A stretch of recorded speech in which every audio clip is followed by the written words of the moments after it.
Dans le monde digital d'aujourd'hui, il est essentiel d'avoir une présence sur les réseaux sociaux. Si vous êtes une entreprise, vous savez que c'est indispensable pour votre activité d'être sur les réseaux sociaux, de communiquer, d'avoir cette présence.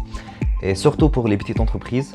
Mais le problème, c'est que la plupart du temps, on ne sait même pas par où commencer. Il y a plusieurs plateformes de réseaux sociaux. Dans cette vidéo, je vais tout simplifier. Je vais te donner quelques conseils et étapes à suivre pour avoir une forte présence sur les réseaux sociaux. En commençant par la première étape et l'étape la plus importante dans votre stratégie digitale et votre communication, c'est de définir sa cible. Je le dis tout le temps et ça vaut le coup de répéter parce que je vois toujours cette erreur.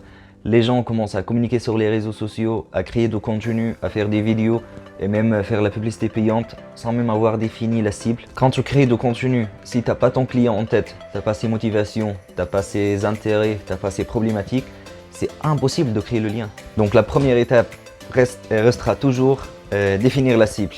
Une fois que tu as la cible bien définie, tu as le persona, c'est un exercice qu'on appelle persona dans le marketing. Une page, là tu fais comme une fiche client. Il faut avoir sur papier ton client idéal, la fourchette d'âge, les motivations, les problématiques, les intérêts, etc. J'ai déjà fait une vidéo sur la cible, comment définir la cible. J'ai donné des conseils, des exercices à suivre. Je vous mets le lien dans la description. Donc je vous donne un exemple. Moi, avec mon agence Nader Media, on accompagne les petites entreprises avec la stratégie digitale et les réseaux sociaux.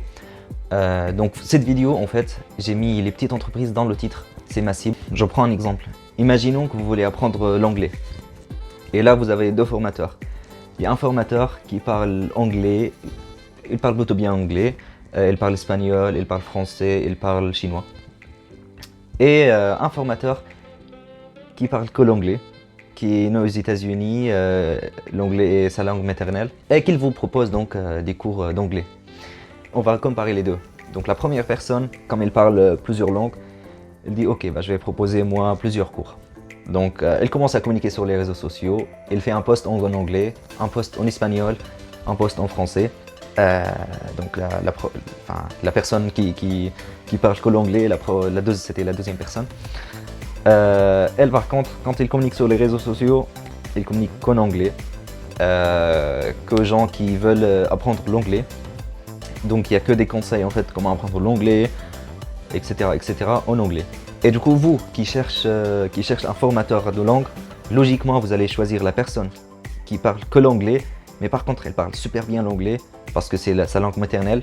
Donc c'est ça, définir une cible. C'est comme les médecins. Il y a les médecins généralistes, mais par contre si vous avez un souci qui est bien défini, bien spécifique, vous allez chez un spécialiste. Donc là, vous avez défini votre cible ou vous l'aviez déjà. Maintenant, je vous donne une petite stratégie pour créer le lien avec la cible sur les réseaux sociaux.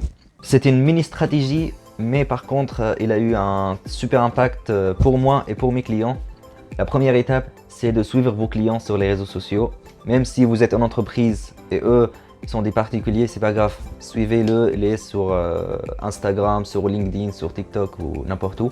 Et ça va vous donner une idée de quel type de post les intéresse, de voir qu'est-ce qu'ils partagent dans les stories, qu'est-ce qu'ils postent, etc.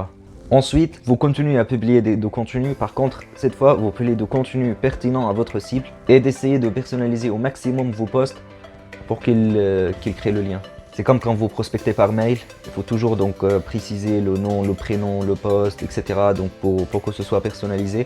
Le post, c'est pareil, essayez de personnaliser le post au maximum pour que ça attire l'attention de votre client et que votre client voit que vous parlez à lui en fait. Donc on a suivi nos clients, on a créé du contenu pertinent. Ensuite, essayez de les engager dans des conversations, que ce soit dans les stories ou dans les posts.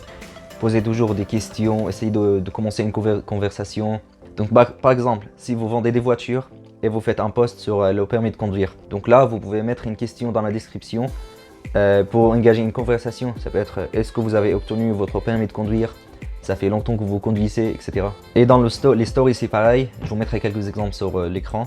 Sur Instagram, on peut poser des questions, on peut laisser les gens répondre. Donc une fois on a fait ça, on a suivi les clients sur les réseaux sociaux, on a créé du contenu pertinent, on a commencé des conversations, que ce soit dans les stories ou dans la description ou dans les commentaires. Et ensuite vous analysez tout. Sur les réseaux sociaux, maintenant, vous avez les statistiques sur Instagram, Facebook, LinkedIn. Vous regardez le mois précédent, vous regardez quel type de post a eu la meilleure performance, que ce soit en termes de likes, de commentaires ou des partages. Et donc, vous adaptez votre stratégie suite à ça. Et la deuxième étape, c'est choisir les bonnes plateformes. Et je vois cette erreur que les gens commencent à publier sur toutes les plateformes en même temps. Et c'est pas du tout ce qu'il faut faire. Donc déjà, si vous avez défini votre cible, c'est beaucoup plus simple de choisir une plateforme. Si vous ciblez par exemple les jeunes, les ados, etc., c'est évident qu'il faut aller sur TikTok, sur Instagram. Si vous ciblez les entreprises, vous allez sur LinkedIn. Mais comment choisir les bonnes plateformes pour votre communication? Parce qu'on ne va pas se concentrer sur une seule plateforme et on ne va pas publier sur toutes les plateformes non plus. Alors idéalement, pour les petites entreprises, de garder une présence sur 3-4 plateformes maximum. On n'a pas besoin de Twitter pour le moment. Vous n'avez pas encore une grande entreprise comme Tesla ou Samsung où les fondateurs communiquent tout le temps sur Twitter. Là, l'objectif, c'est de se faire connaître, c'est de garder cette présence, développer la notoriété, trouver des clients. On n'a pas besoin d'être partout. Il suffit juste d'avoir une bonne présence sur 3 ou 4 plateformes maximum. Alors moi, quand je fais une stratégie digitale pour moi ou pour mes clients, je choisis toujours une plateforme primaire. C'est votre priorité. Si vous pouvez poster qu'un seul post cette semaine, ce sera sur cette plateforme. Ensuite, 2 à 3 plateformes secondaires. Si vous êtes en B2B, entreprise, là, je vous conseille de choisir LinkedIn comme plateforme prioritaire. Comme ça, la priorité numéro 1, c'est LinkedIn. Ensuite, vous avez Instagram, Facebook, etc. Par contre, si vous gérez tout en termes de réseaux sociaux, vous n'avez pas encore de community manager ou de chargé de communication, là, ça vaut le coup de regarder quelle plateforme est le plus facile pour vous à gérer. Pensez au type de post que vous voulez publier aussi avant de choisir la plateforme. Et si vous êtes dans un domaine d'activité où il y a beaucoup de concurrents, regardez les plateformes où il y a le moins de concurrence, mais en même temps, il y a votre cible. Donc voici quelques conseils pour bien choisir ces plateformes de réseaux sociaux pour la communication. Donc je vous donne quelques conseils pour choisir les bonnes plateformes. Donc déjà, il faut chercher votre cible. Si votre cible est présente sur une plateforme, ce sera elle la prioritaire. Ensuite, il faut regarder quel type de contenu vous voulez créer. Si vous voulez créer les photos, tout ce qui est visuel, etc. Donc vous avez Instagram et Facebook et Pinterest. Si vous voulez rédiger des articles, ça va être par exemple un blog sur votre site web ou LinkedIn. Si vous voulez faire que la vidéo, là pensez à TikTok, Instagram, YouTube. Et si vous voulez faire du podcast ou audio, donc ça va être Spotify, SoundCloud, etc. Et si vous êtes dans un domaine d'activité où il y a beaucoup de concurrents, choisissez une plateforme où votre cible est présente, mais la plupart de vos concurrents ne le sont pas. Et si vous êtes le seul à tout gérer en termes de communication, si vous n'avez pas encore de community manager ou de chargé de communication, choisissez la plateforme la plus facile pour vous à gérer et limitez-vous à 3 plateformes maximum. Mais donc si vous avez un community manager, la plupart du temps, c'est le community manager qui gère tout, la stratégie, la création de contenu, les plateformes. Donc là, vous avez déjà défini votre cible, vous avez choisi les bonnes plateformes. Maintenant, qu'est-ce qu'il faut faire? Donc maintenant, la troisième étape, c'est de définir une stratégie de communication. Votre stratégie digitale est le nerf de la guerre. C'est elle qui va vous permettre de trouver des clients.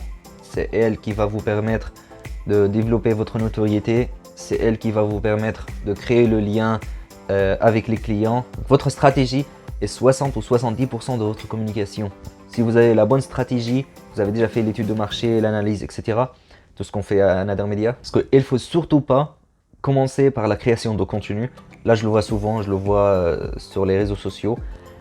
Les entreprises commencent par la création de contenu. Ils programment 50 posts en avance.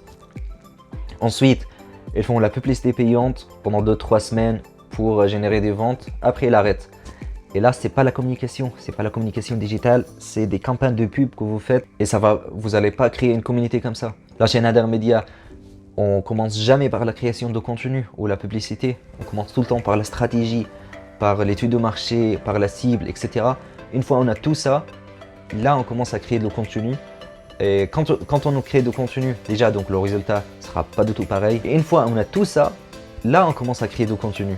Là quand on crée de contenu, on a déjà le client en tête, on a déjà la stratégie, on a déjà le calendrier éditorial. Et si on veut accélérer la stratégie, là on utilise la publicité payante, comme Facebook Ads et Google Ads, pour accélérer la stratégie et non pas pour générer de ventes pendant 2 semaines. Une fois on a arrêté de payer, il n'y a plus rien qui rentre. Alors maintenant, je vous donne quelques conseils pour créer votre stratégie. Donc pour tout simplifier, parce que la création de la stratégie digitale prend beaucoup de temps. Et moi, en général, quand je travaille avec les clients, on consacre le premier mois pour la mise en place de la stratégie. On commence toujours par la définition des objectifs. Donc, pourquoi vous voulez communiquer sur les réseaux sociaux, pourquoi vous voulez cette présence sur les réseaux sociaux, etc. Donc là, mettez 3 objectifs maximum. Prenez une feuille. Là, vous mettez vos 3 objectifs en haut. Ensuite, vous mettez votre cible, les plateformes, le type de contenu que vous voulez communiquer. Pour tout simplifier, on a 4 types de contenu. On a la vidéo, la photo, le texte et l'audio. La plupart de vous va créer des visuels ou des photos, donc ça va être les photos et les vidéos. Si vous voulez donc créer un podcast, ça va être l'audio, des blogs, des articles, ça va être le texte. Ensuite, vous vous fixez des objectifs en termes de création de contenu. Donc combien de fois vous voulez créer de contenu ou publier sur les réseaux sociaux, combien de fois par semaine, combien de fois par mois, sur quelle plateforme, etc.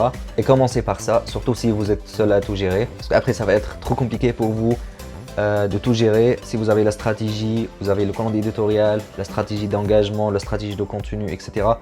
Enfin, moi, c'est mon métier, j'ai l'habitude de le faire. Mais vous, si vous avez donc déjà une entreprise à gérer, une équipe à gérer, commencez par cette petite stratégie, avoir le minimum pour commencer. C'est seulement si vous avez un community manager ou un chargé de communication, là, vous pouvez mettre en place la stratégie, le calendrier éditorial, des stratégies d'hashtag ou d'engagement ou de contenu pour élargir ça. Mais si vous êtes seul, gardez juste la stratégie, commencez petit. Il faut que ce soit simple et facile pour vous à gérer en fait. Si c'est simple et c'est facile pour vous, là vous avez gardé la routine. Mais s'il y a 3000 pages et un calendrier ici, une stratégie là, vous n'allez pas garder la routine. Et la 4e étape, c'est de créer le contenu. Donc là, vous avez déjà la cible, vous avez choisi les bonnes plateformes, vous avez mis en place une stratégie digitale, c'est top. Vous avez déjà donc 70% de votre communication qui est bonne. Maintenant, il faut appliquer. Il faut tout appliquer, il faut créer du contenu toutes les semaines. Il faut maintenant tester la stratégie, voir si elle fonctionne ou pas. Si vous avez déjà un calendrier éditorial en place, vous testez, vous voyez qu'est-ce qui fonctionne, qu'est-ce qui ne fonctionne pas pour modifier après. Parce que, comme on dit, le marketing est de testing, c'est-à-dire il faut toujours tester, valider, modifier, valider, tester, modifier, valider. Votre stratégie ne sera jamais parfaite. Votre communication ne sera jamais parfaite, votre contenu ne sera jamais parfait. Donc il faut toujours planifier, publier, analyser, modifier, valider et ça va tourner en boucle. Si vous ne publiez pas toutes les semaines, vous n'auriez pas assez de données pour donc analyser et améliorer votre communication. Alors idéalement, quand vous voulez communiquer sur les réseaux sociaux et vous avez le budget, vous faites appel à un community manager ou une agence de com.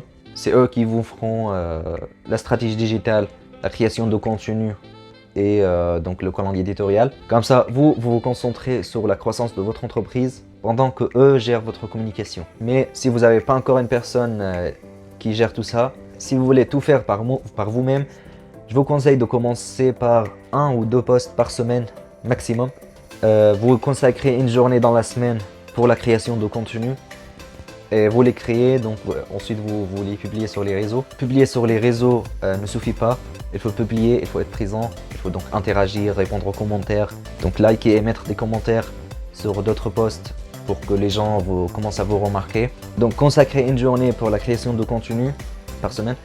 Ensuite consacrer donc vingtaine ou trentaine de minutes par jour pour donc interagir avec, avec les autres sur les réseaux, laisser des likes, des commentaires, partager, etc. Donc ensuite, vous consacrez une journée par mois. Moi, j'essaye de simplifier la routine au maximum, parce qu'en général, c'est beaucoup plus compliqué que ça. Il y a beaucoup de choses à gérer. Pour tout faire simple, une journée par mois pour analyser vos statistiques, la performance. Une journée par semaine pour créer du contenu.